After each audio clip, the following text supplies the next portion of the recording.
Hello and welcome to this tutorial. In this tutorial, we'll be treating biomass gasification modeling. So I'll be showing you how to model biomass gasification using Aspen Plus, right? So biomass gasification is actually a process that is used to produce hydrogen gas, right? So it's one of the renewable processes that can be used to produce hydrogen gas, right? And it has a couple of stages in it. You have the drying, right? You have decomposition and pyrolysis. Then you have gasification, then separation. Now the drying involves drying of the feed, which is mostly wet biomass. So you have to dry the feed, right, so that you can remove a certain amount of the moisture from the feed before the processes take place. Then you have the decomposition and pyrolysis, right? This stage is employed to convert the biomass, to decompose the biomass into elements such as carbon, chlorine, oxygen, sulfur, and the likes. So you are converting the biomass to elements you can work with, right? Elements and compounds, because you also have, I think, CO2, carbon dioxide, then carbon monoxide as well, and I think methane. Yes, methane also. So you are converting your biomass into elements and compounds that you can work with. Then you have the gasification, right? So in the gasification, your gasification reactions take place, and these gasification reactions actually result in the production of hydrogen gas, right? So all the oxidation and reduction reactions take place in this gasification stage, and they actually result in the production of hydrogen gas. Then you now have separation, which actually involves the separation of the reactor products, right? The separation of the reactor products. So this is a general overview of the process biomass gasification. Like I said, the aim of the process is to produce hydrogen gas. So I will be showing you how to model this using the Aspen Plus software, right? So we have our data, we have the kinetic data, we have the yield data, we have the feed data, the data for the feed, which is biomass, of which we are going to be using, we are specifying it as a non-conventional compound. So let's go to the simulation environment. So we have this. So already you are supposed to specify your components and your fluid package. For this process, we'll be using Pengrobinson for this illustration. So I will be adding my components. So you just type their names and you press enter. Yes. So for these first three, for biomass, we will use non-conventional. Same with ash, right? Non-conventional, because you can't even find them in the database of the software. So we'll be specifying them as non-conventional. Then carbon, we'll make carbon solid. Then we can add the other components involved in the process. So we have this, we have S, we have CO,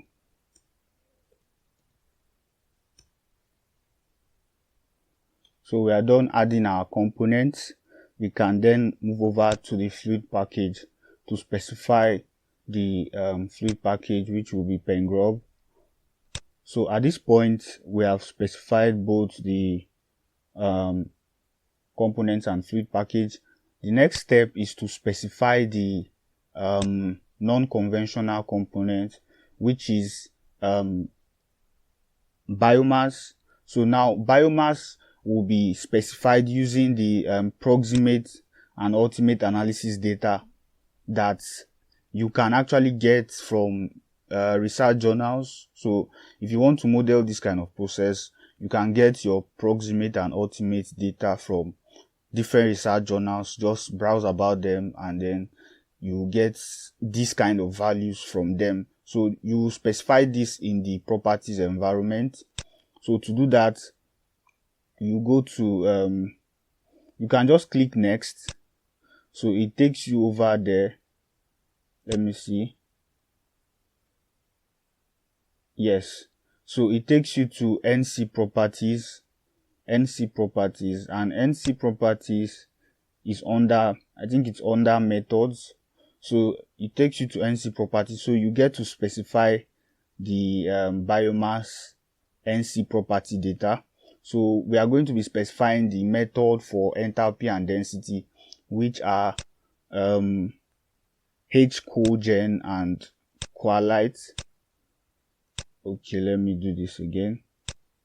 Yes, so this is what we are using from the data we have. We are specifying it for both ash and biomass because they are the non-conventional components in the process. So you have to do this before you enter the simulation environment. So you run this for both ash and biomass before you go into the simulation environment. So I think with this we are good. Let me see if there's any other thing. No. Okay, so we can get into the simulation environment now. So you just click on simulation and you are here.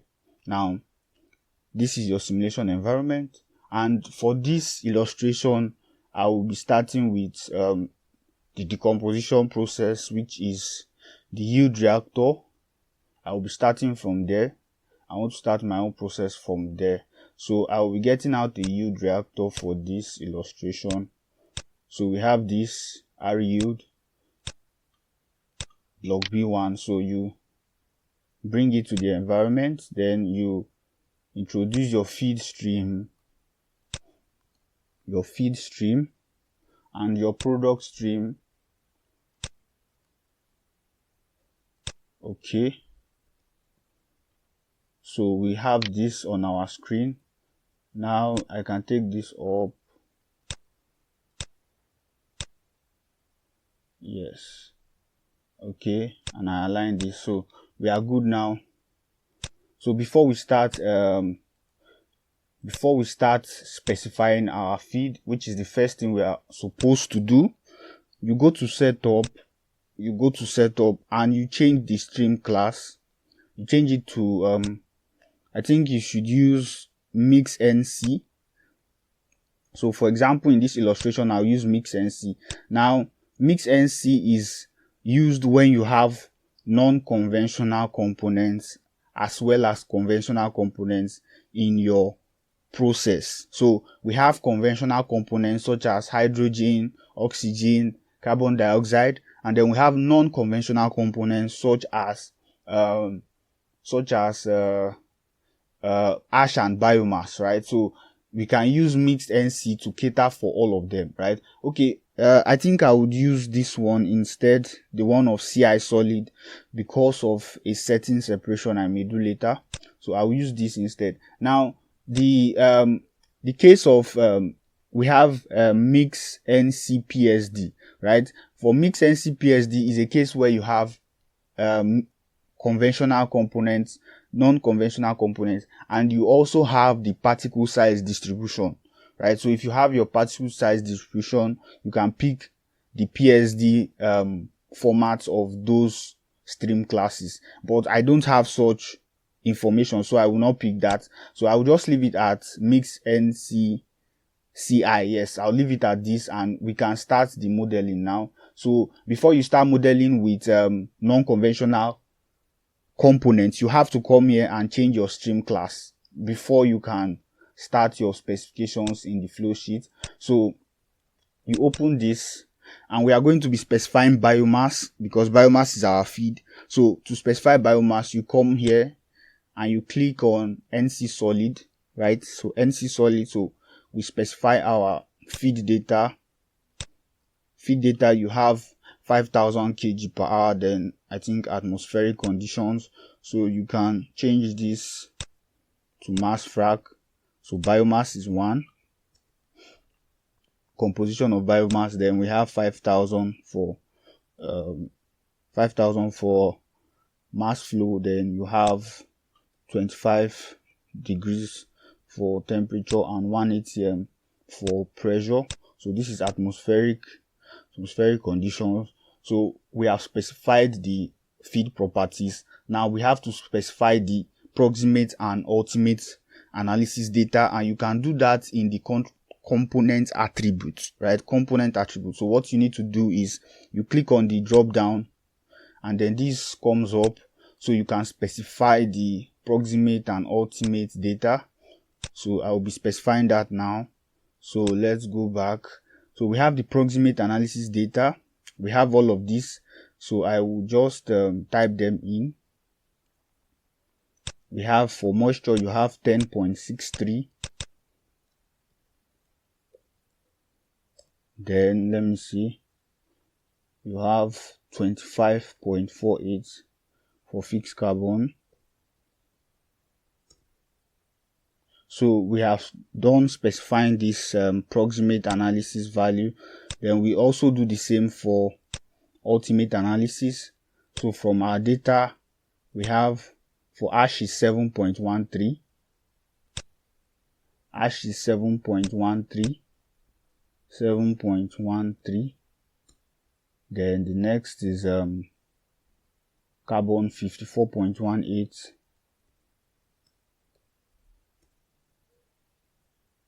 So we are done specifying this as well. So the last one is the sulfur analysis data, of which you can also specify too. So from the data we have, okay, so this is the sulfur analysis data here on the screen. You have this as your sulfur analysis data, so we specify that as well. So you have 0.09, 0.02, 0.09. Now there are a few things you need to note from this specification, right? There are a few things you need to know that you need to take note of. For the ultimate analysis, the values must sum up to 100. All these values here must add up to 100. If not, you may be getting error messages after you run your simulation. Also, the same with the proximate analysis. All these values must sum up to 100. Their addition must be equal to 100.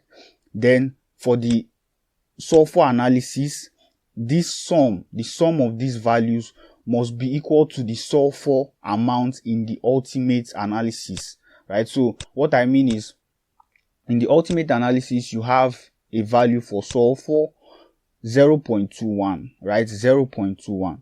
So I think this let me see the sulfur analysis.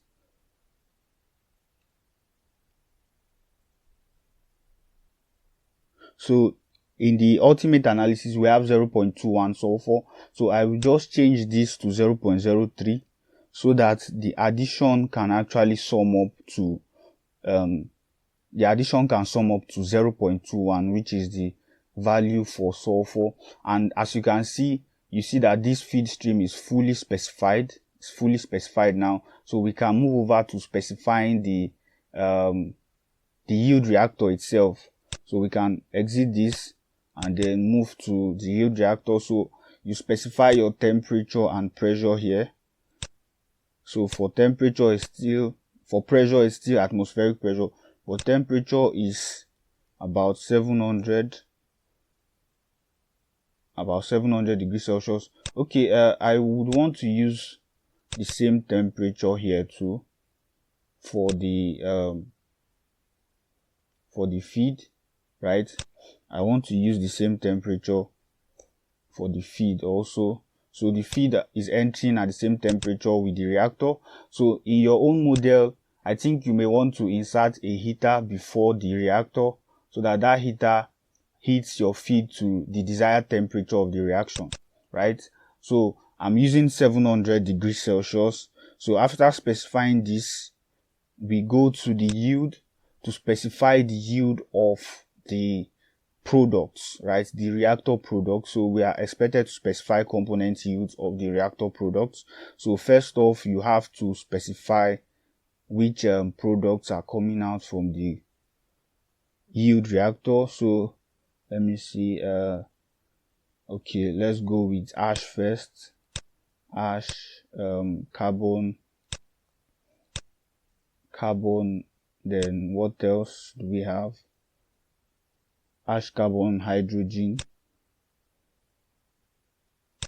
nitrogen. Nope. So we are done adding the components. So the next thing is to change them to mass, the basis, because our feed was in mass, right? So we change the basis to mass as well for each of the components. Just change them to mass, then we can specify the yield. Now the yield is specified based on a certain kind of calculation. This is mass also. Yes, this is mass for each of them, right? Yes. So for the yield calculation, the yield of the reactor, yes, so for the yield calculation, you can use this formula. Yield of component is equal to 1 minus fraction of water in biomass times fraction of component in biomass. So the fraction of water is the moisture content present in the biomass, the moisture content amount in the biomass. In this case, I think we had 10.63% of moisture in the biomass feed. So we'll be making use of this formula. So I use Excel to just do the calculation. So initially, this is the amount of each of those components in the biomass, right? The ultimate analysis data, this is it here, right, in percentage. Then if you convert them to fraction, you would have these values in the D column. You have these values in the D column. Then if you use the formula, you would have these values as your yield values, right? So you have 1 minus C10, right? C10 is the fraction of moisture in the biomass, right? So 1 minus C10 times D2, which is the fraction of the components in the biomass, right? So 1 minus fraction of water in the biomass times the fraction of that particular component in the biomass, right? So in this case for ash, you have D2. So you have 1 minus C10 times D2. Then for carbon, you have 1 minus C10 times D3. And it goes like that, 1 minus C10 times D4. So you just do this calculation. You can also do it in the software. You can do it in the software if you want. You can use the calculator block. I think it works too. You can use the calculator block. You can write a Fortran code that can actually solve this with the calculator block and you get your values. So I'll just copy this directly and I'll paste it there in the yield portion. I think they are properly arranged. Ash, carbon, hydrogen. Let me see, ash, carbon, hydrogen, yes. Okay, so I'll just paste it here. So I just paste this, all of this. Let me see. Nope, that's too much. Am I omitting? Water is supposed to be free. Let me see. Am I omitting a particular component? 1, 2, 3, 4, 5, 6, 7. Okay.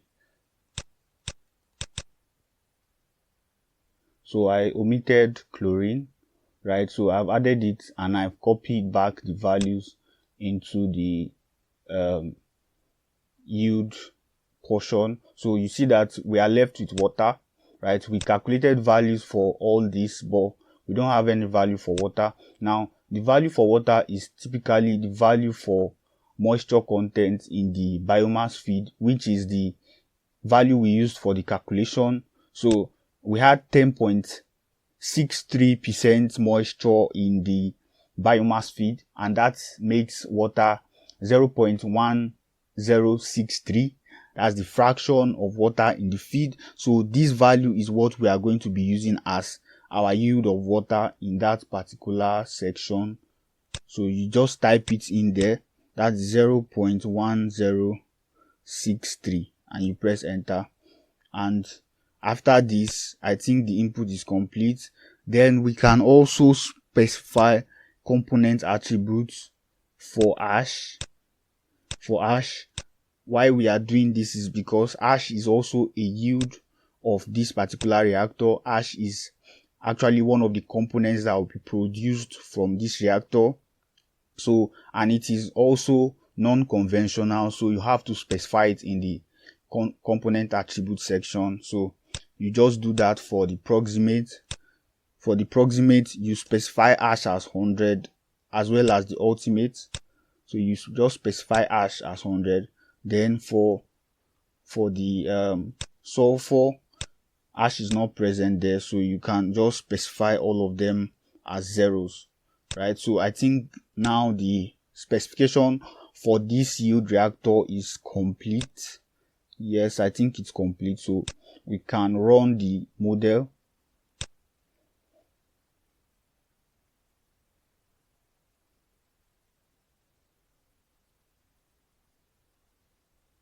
So the model is running.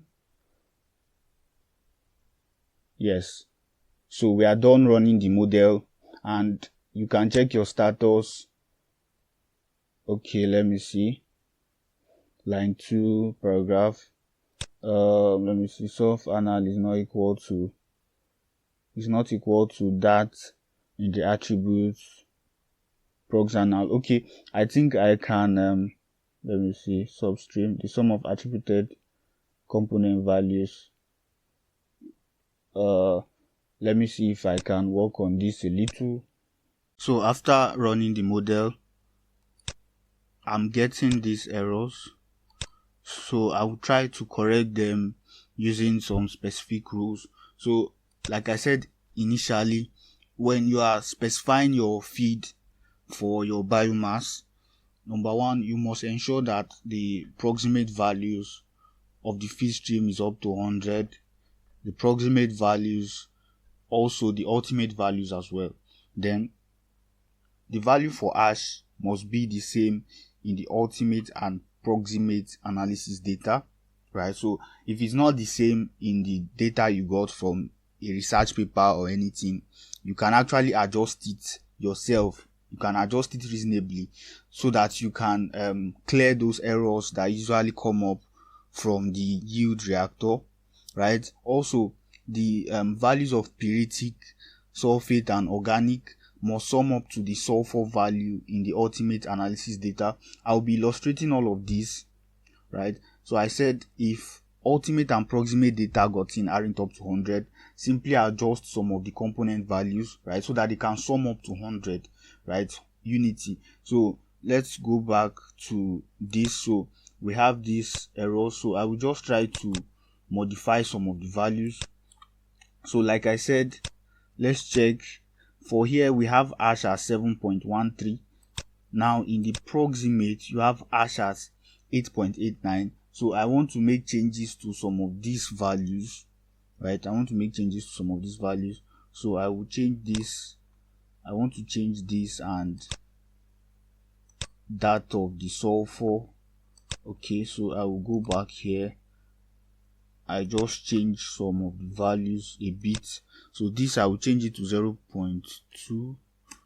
Then I want to change this to 7.14. So the sulfur value is 0.2. Now this sulfur value is supposed to be equal to the sum of these values in the sulfur analysis. So if you add this up, you should get 0.2. Right, 0.09 plus 0.02 plus 0.09 should give you the sum of the value of sulfur in the ultimate analysis, which is 0.2. Right, so that's how it works for sulfur.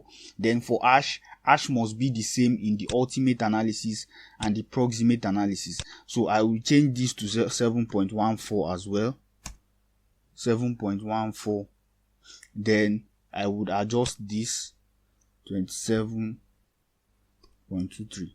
So what I'm saying is these proximate values should sum up to 100. Ultimate values should also sum up to 100, right? If you add these values, you should be getting 100. Then ash value must be the same in both ultimate and proximate analysis. Then the sum of sulfur in the sulfur analysis must be equal to the value in the ultimate analysis, right? So those are the rules you may want to consider when you are trying to specify your feed for this. Then you will still have to use the formula, right? You still have to use this formula to specify your components for the yield reactor, right? So you still have to specify that. So after making those adjustments, I still have to do the calculation for the yield reactor again. So I go back to the yield setup and I change these values to the new values I got. So let me see. Okay, so I just copy this. I'll just copy it and paste it there. Is it this? Yes. Let me see. Okay, flow sheet. So I have this and I'll just paste it here. Yes, so we have all of this. Then let me confirm everything is in order. Okay, so 0.2 7.14. I think everything is in order, so I just click on run. Yeah, so that's how to actually specify your yield reactor for processes with NC components. So the next part of the model is to specify a Gibbs reactor, right? This actually let me see, it actually covers the decomposition part of the pyrolysis part of the model. So we'll be modeling a Gibbs reactor, which is actually straightforward to model. So we need our product stream for the Gibbs reactor. All you need to do is to specify the operating conditions of the reactor. So we have this, then we can connect this to the yield reactor. Then the yield reactor should require an inert. It requires an inert for the process. So I will just add this here, and stream name is nitrogen. Yes, nitrogen. So we can specify the properties of nitrogen.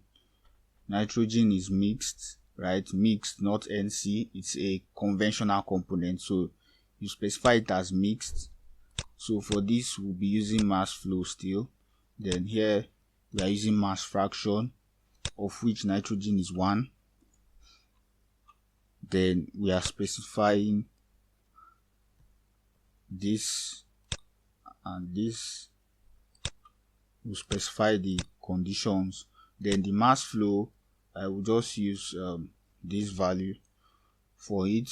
So we have fully specified the nitrogen feed. Then we can specify the Gibbs reactor. So all we need to specify is the temperature and pressure. So this, I'm still working with 700 degrees Celsius. So once you specify this, you can run the model and you'll be getting your values, right? So you specify this and you run, and after running you can check for your stream results. So from the Gibbs reactor, you would see the products. You see the products we have here. So these are the products, and these are the feed components to the Gibbs reactor. So you have your products by the side, right? So you also notice that some an amount of hydrogen has already been produced, but more hydrogen will be produced in the gasification part of this model, which we'll be treating very soon. So this is your yield. Then you can also check the stream result of the yield reactor as well, right? The yield reactor. You can check the composition, then the flow rate of the products. So you have your products from here. You will see that the biomass, all of the biomass was converted in the yield reactor. So no biomass is coming out from the yield reactor. And then you have the other reactor products, which we specified their values in the setup, right? So this is how to model this is the decomposition part of the model, right? So the next part is the gasification, right? And I would want to use kinetics to model that. But before we model that, we can separate the solid components of the products from the gaseous components. So from this reactor, you would see that we have solid components. There are solid components here. Let's check. So you have carbon. Yes, you have carbon, and then you have ash also. You have ash. So we will separate this from the gaseous components before sending to the gasification reactors, right? So we can change the name of this. We can change the name of this. We can also change the name of this as well. So we have this. Then okay, so we have this. Then we can still run again. You can run the model again. Now we can use a splitter to actually separate the solid components from the gaseous components before we send the gaseous components into the gasification reactors, right? So we can do that. So I will name this gas as the top product. Then I would get another material stream for solid. Okay, so we have this. So we can move this up. Yes, then we can also fix this to this separator. Yes, then we can bring this down here. Yes, so now we have our outlets. Then we can connect this to the inlets of the separator. Yes, so we have this. So we are separating the solids from the gaseous products. So to do that, for gas, we'll specify mixed as 1, so that all the conventional components will go up through the top. Then for solid, we'll specify CI solid as 1 and NC solid as 1, right? So our CI solid is carbon, our NC solid is ash. So carbon and ash will come out from the bottom of this particular separator. So we can actually run this model. So after running, you can now check the stream results for this separator. So from this separator, you would have, let's see what we have. So you have the ash and carbon coming out from the bottom of the separator, which actually represents a cyclone, right? A cyclone. So you have the ash and the carbon coming out from this separator from the bottom, right? While the gaseous components actually come out from the top, right? So that is what we have been able to achieve at this point, right? So this gas outlet can now be fed into the gasification reactors, right? The gasification reactors where the oxidation and the reduction reactions will take place, right? So that aspect of this particular tutorial will be modeled in a subsequent video, right? It will be illustrated in a subsequent video. I would want to end this particular video here. So if you have questions on what was discussed in this video, I would like to hear from you. Use the comment section, comment and tell me about your observations. Then if you have suggestions about this particular tutorial, I would like to hear from you as well. Thank you for joining me in this particular tutorial. If you have not subscribed to this channel, kindly do so to get future notifications on subsequent tutorials. Thank you once again, and do have a good day.